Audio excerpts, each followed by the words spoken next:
तोहर धोखा जबल जियब दर्द देते रही हो, तोहर धोखा जबल जियब दर्द देते रही हो।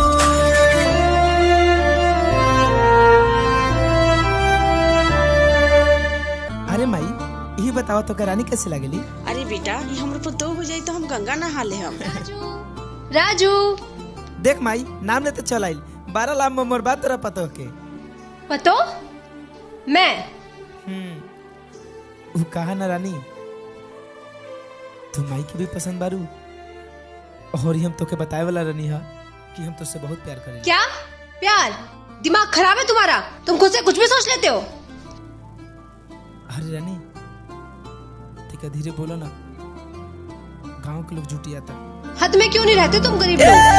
बेवफा हो हराई दी होलू जियाते तू हमके मुआई दी होलू।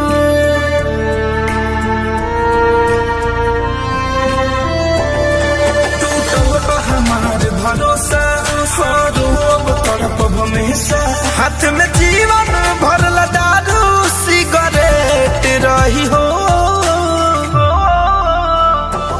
तोहर धोखा जबल जियब दर्द देते रही हो, तोहर धोखा जबल जियब दर्द देते रही हो।